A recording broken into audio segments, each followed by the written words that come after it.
For the last few years, I've had this sense that everything I learned as a kid about how America's government works is completely wrong.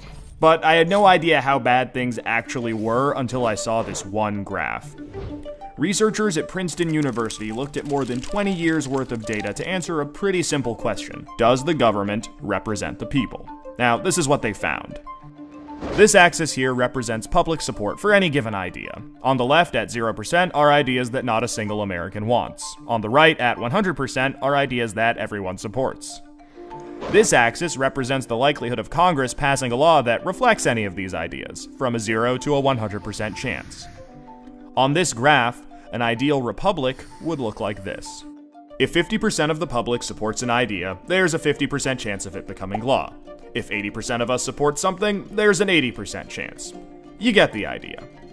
Now, most Americans would probably agree that, with a few exceptions, we should be as close to this ideal as possible. Unfortunately, the way America actually works doesn't even come close.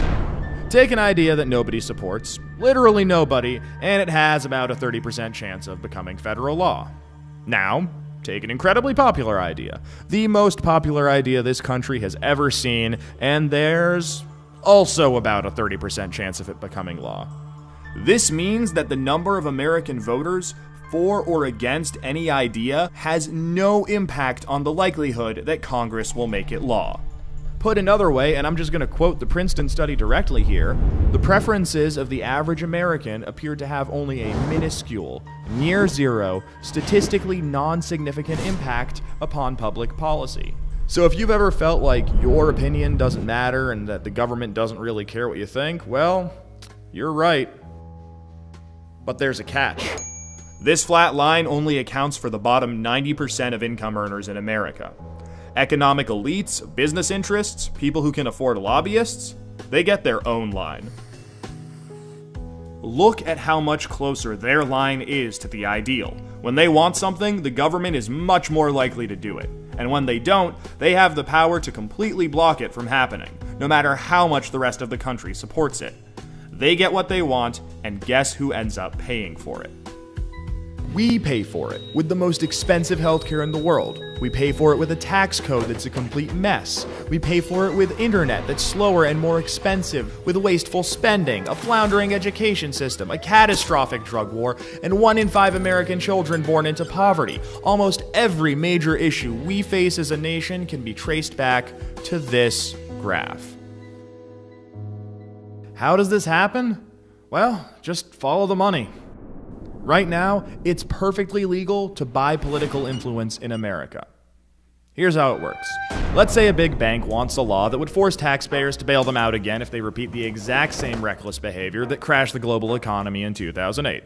Not exactly the most popular idea with the public, and Congress knows that. That should be the end of it. But that's where the money comes in. It's perfectly legal for our bank to hire a team of lobbyists whose entire job is to make sure that the government gives the bank what it wants. Then, those lobbyists can track down members of Congress who regulate banks and help raise a ton of money for their re-election campaigns. It's perfectly legal for those lobbyists to offer those same politicians million-dollar jobs at their lobbying firm. Then, those lobbyists can literally write the language of this new bailout law themselves and hand it off to the politician they just buttered up with campaign money and lucrative job offers. And it's perfectly legal for those politicians to take the lobbyist-written language and sneak it through Congress at the last second. So now you've got a law that greatly benefits the banks, and the whole process can start over. This is how a bill becomes a law. A special interest hires some lobbyists, those lobbyists collect campaign contributions, offer jobs, and then write the laws that Congress then passes to help those same special interests. This happens every day on every single issue with politicians of both parties. In the last 5 years alone, the 200 most politically active companies in the United States spent $5.8 billion influencing your government. Those same companies got $4.4 trillion in taxpayer support. And that's trillion, with a T. And that's just the top 200 companies. Never mind every other special interest, every union, every trade association, and every billionaire.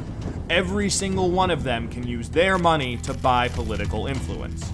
You know, there's this idea out there that this only became a problem after the Supreme Court's Citizens United decision in 2010. But the data goes back almost 40 years, and the results are clear. Corruption is legal in America. And as long as it is, anyone who can spend money to buy political influence will. The solution here isn't rocket science. Make corruption illegal. We already know Congress won't do it. I mean, one look at this chart will tell you that. What we need is a plan that lets us go around Congress and do what the American people do best. Fix this mess ourselves. Well, good news. We have that plan and it's already working. Now that we've got the problem covered, let us show you how to be part of the solution.